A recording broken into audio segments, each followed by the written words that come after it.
Saat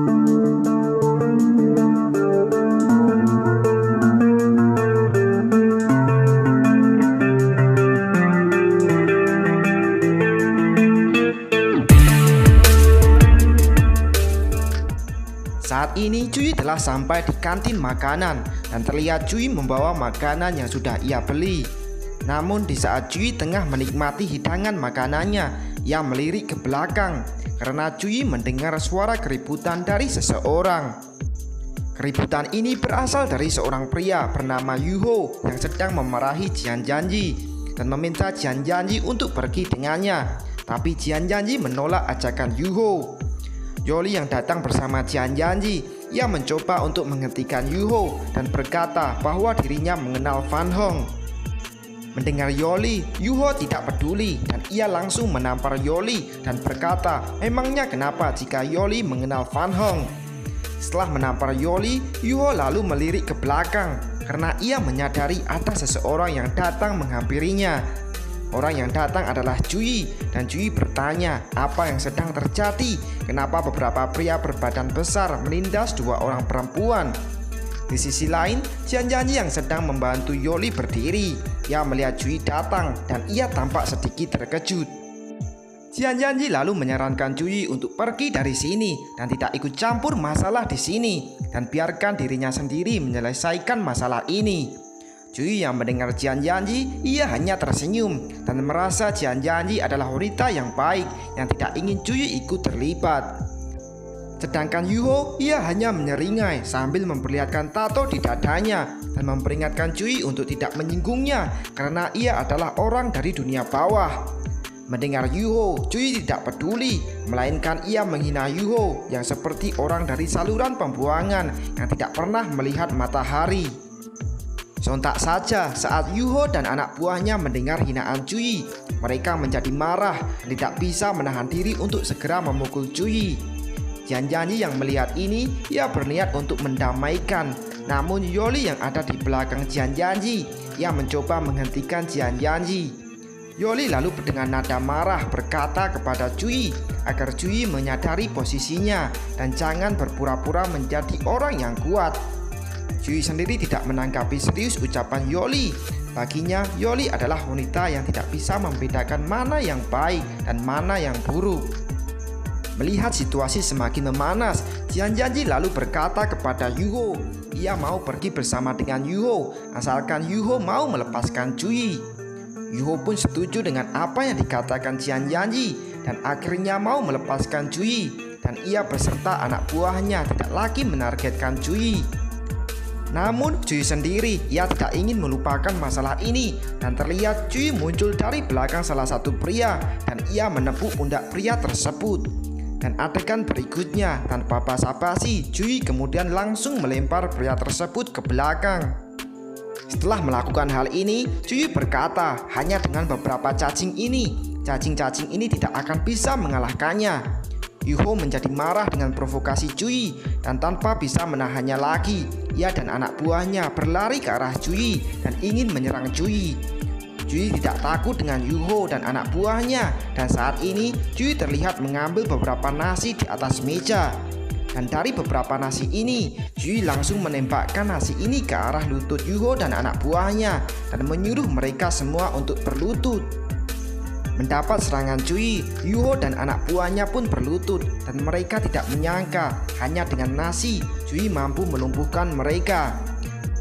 Di sisi lain, Jian Janji dan Yoli yang melihat ini, keduanya tampak terkejut, terutama Yoli. Ia tidak menyangka Cuy berani menyerang Yuho. Karena takut akan disalahkan Yuho, Yoli lalu mengambil inisiatif untuk mengatakan bahwa dirinya tidak memiliki hubungan dengan Cuy. Cuy tampak masam mendengar Yoli dan ia merenung. Yoli ini sama sekali tidak memperdulikannya. Meski ia di sini untuk membantu Yoli, Yoli bahkan tetap bersikap buruk kepadanya. Dan saat ini Yuho akhirnya menjadi marah dan ia berkata beraninya Cuy menggunakan senjata tersembunyi. Apakah Cuy tidak takut akan bosnya?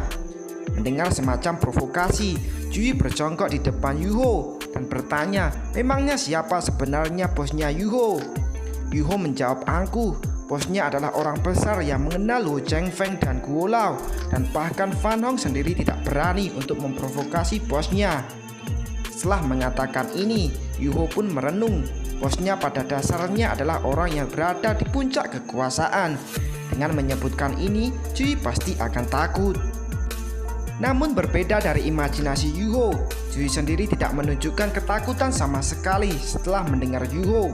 Karena saat ini Cui terlihat mengeluarkan HP-nya dan berkata sepertinya ia kenal dengan semua orang yang telah disebutkan Yu Ho. Mendengar ini, Yu Ho hanya tertawa dan ia tidak mempercayai apa yang dikatakan Cui dan menganggap Cui menggunakan trik ini hanya untuk menipu dirinya.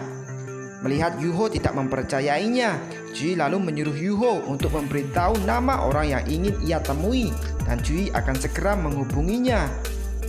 Sementara itu, saat ini di suatu tempat ada seorang pria parubaya. Pria ini adalah Bos Jin, bos dari Yu Ho yang sedang bertemu dengan Master Yang. Master Yang saat ini berkata, Jian Jianji sebagai seorang artis papan atas, ia pasti tidak akan menolak undangan Bos Jin untuk datang. Setelah mengatakan ini, Master Yang tampak masam dan sambil minum, ia memikirkan perlakuan buruk yang ia dapatkan dari Cui sebelumnya. Dan saat ini di tengah percakapan, tiba-tiba ponsel Bos Jin berdering dan Bos Jin tampak senang karena ia sudah menunggu hal ini. Master Yang melihat Bos Jin menerima panggilan masuk dan ia menduga panggilan ini berasal dari Jian Jianji yang menerima undangan Bos Jin.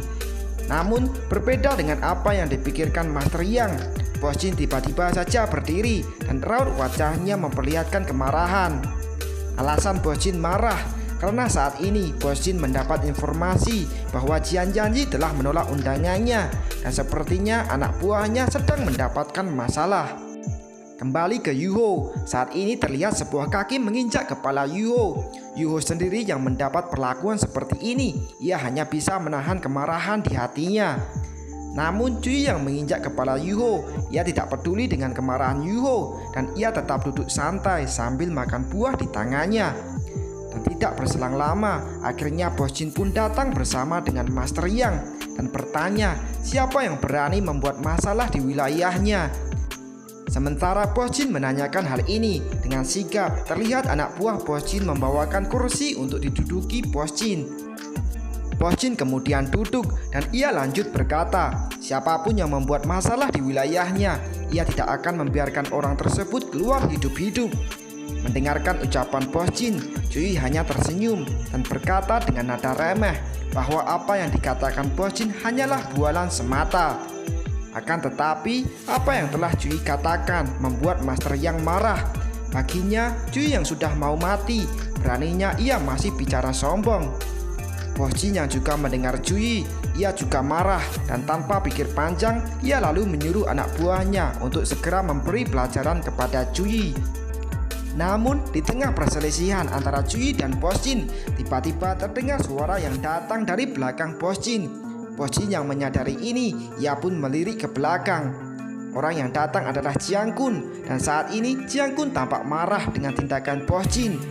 Melihat orang yang datang adalah Jiang Kun, Bos Jin menjadi terkejut dan sikapnya yang awalnya arogan tapi sekarang berubah menjadi kepanikan. Dan karena Bos Jin tidak ingin menyinggung Jiang Kun, Bos Jin lalu berdiri menyapa Jiang Kun dan Bos Jin mempersilahkan Jiang Kun untuk duduk. Yoli yang juga melihat Jiang Kun datang, ia berkata sinis ke Cui, inilah yang namanya orang hebat, bukan cuma orang yang memainkan beberapa trik. Cui tidak peduli dengan ucapan Yoli dan Cui saat ini dengan santai berkata ke Jiang Kun, ia tidak menyangka akan bertemu Jiang Kun secepat ini.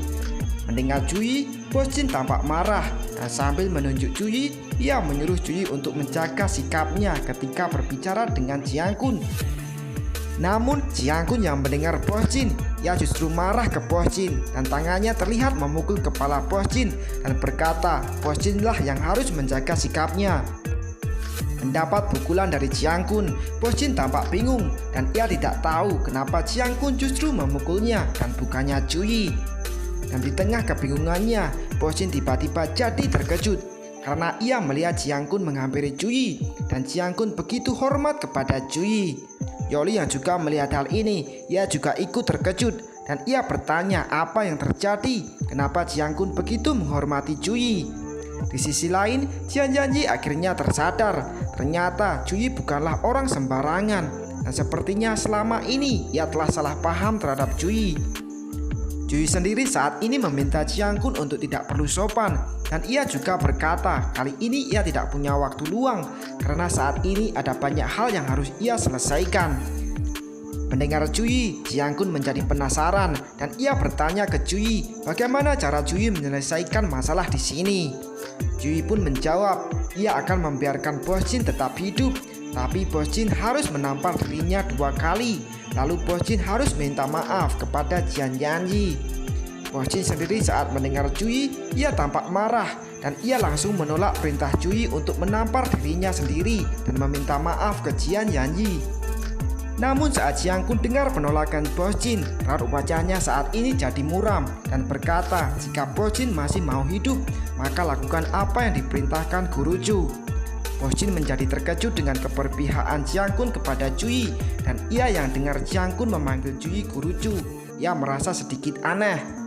Memikirkan ini, ia lalu terbayang karakter baru-baru ini yang menghancurkan Hotel Kaiseng yang juga dipanggil Guru Chu. Mungkinkah Cui adalah Guru Chu tersebut? Di sisi lain, Master Yang tidak tahu apa yang dipikirkan Bos Jin, dan ia saat ini menyarankan Bos Jin untuk membawa keluar Cui dari sini dan beri Cui pelajaran. Namun Bos Jin bukannya setuju dengan saran tersebut, melainkan ia justru marah kepada Master Yang dan ia memerintahkan anak buahnya untuk mengusir Master Yang. Master Yang yang dibawa pergi oleh anak buah Bos Jin, ia menjadi panik dan ia bertanya kepada Bos Jin kenapa Bos Jin justru malah mengusirnya. Cui tidak peduli dengan karakter seperti Master Yang dan ia lalu menyuruh Bos Jin untuk segera minta maaf kepada Jian Jianji. Mendengar perintah dari Cui, Bos Jin tidak punya pilihan lain dan akhirnya ia hanya bisa berlutut di lantai. Yoli dan Jian Jianji yang melihat Bos Jin, keduanya tampak terkejut dan tidak menyangka Bos Jin benar-benar melakukan apa yang diperintahkan Cui. Bos Jin kemudian menampar dirinya sendiri dan ia juga meminta maaf kepada Jian Jianji atas perbuatannya yang sebelumnya. Jian Jianji menjadi gugup melihat Bos Jin seperti ini dan Jian Jianji akhirnya memaafkan Bos Jin dan meminta Bos Jin untuk segera berdiri. Mendapat maaf dari Jian Jianji, Bos Jin tidak langsung berdiri, melainkan ia melihat ke arah Cui dan ia ingin mendengar pendapat Cui. Cui tidak ingin memperlama masalah ini dan ia menyuruh Bos Jin berdiri dan berkata ini hanyalah pelajaran. Jika Bos Jin mengulangi hal ini tidak akan cukup dengan minta maaf.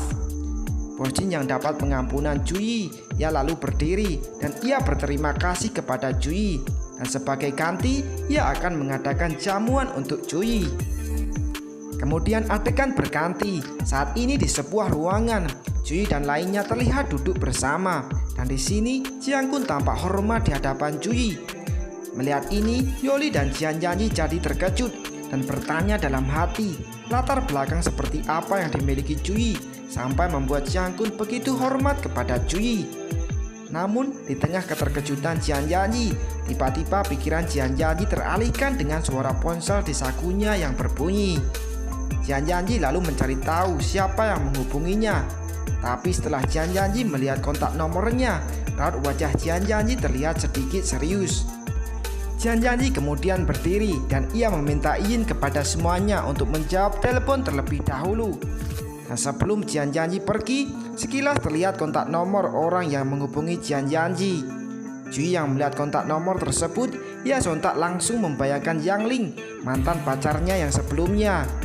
Dan kemudian setelah beberapa saat berlalu, akhirnya Jian Jianji pun kembali dan ia sudah selesai dengan urusannya.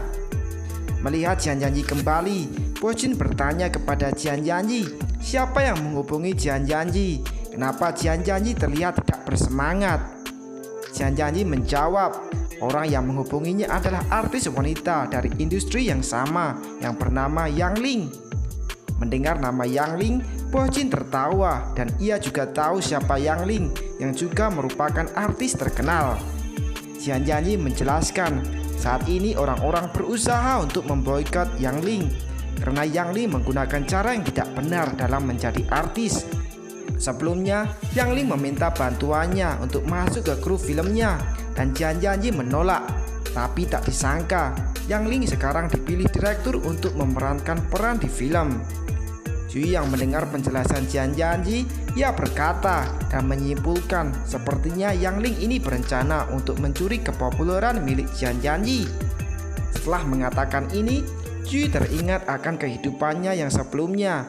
Ketika keluarganya jatuh miskin, Yang Ling tiba-tiba pergi meninggalkannya. Jiang Kun sendiri juga mendengar rumor mengenai Yang Ling dan tentang Yang Ling yang memiliki ayah angkat di kota Qinhua yang bekerja sama dengan beberapa direktur film. Namun meski dengan semua rumor ini, popularitas Yang Ling masihlah besar, dan saat film yang dibintanginya rilis, ini akan jadi batu loncatannya untuk kedepannya. Jadi saat ini Jian Jianji harus bersaing dengan kualitas, dan film yang dibintangi Jian Jianji tidak boleh kalah dengan film yang dibintangi Yang Ling. Setelah mendengar semua penjelasan Jian Jianji, Bo Jin menawarkan bantuannya dan ia menawarkan area Meishan untuk lokasi syuting film. Jian Jianji tampak senang mendapat tawaran dari Bo Jin, dan sebenarnya tempat ideal untuk syuting film miliknya adalah area di puncak Meishan. Mendengar area di puncak Meishan, Bo Jin merasa keberatan karena ia hanya bisa menyediakan area di bagian bawah, dan area di puncak sendiri adalah area privasi milik Wantian Internasional. Jui yang saat ini sedang sibuk makan, ia mendengar Bo Jin dan ia lalu bertanya apa yang dimaksud Bo Jin sebagai area privasi adalah Villa Qianlong. Mendengar pertanyaan Jui, Jiang Kun membenarkannya dan ia menganggap mungkin Jui bertanya karena tertarik pemandangan di sekitar Villa Qianlong. Namun tidak seperti yang dipikirkan Jiang Kun. Saat Jui dapat kepastian bahwa yang dimaksud adalah Villa Qianlong, ia lalu mengajak semua orang untuk pergi ke Villa Qianlong. Kemudian adegan pun berganti. Saat ini di puncak gunung Meishan, tepatnya di area Villa Qianlong. Yoli dan lainnya yang sudah berada di sekitar area puncak Meishan, ia tampak senang dan merasa lingkungan di puncak Meishan sangatlah bagus. Bo Jin yang juga ikut, yang menjelaskan bagian terbaik di sini adalah Villa Qianlong, tapi sayangnya Villa Qianlong tidak bisa dimasuki oleh sembarang orang. Namun Jui sendiri tidak peduli dengan penjelasan Bo Jin, dan saat ini ia terlihat melangkah menuju Villa Qianlong. Bo Jin yang melihat Jui, sontak ia menjadi terkejut.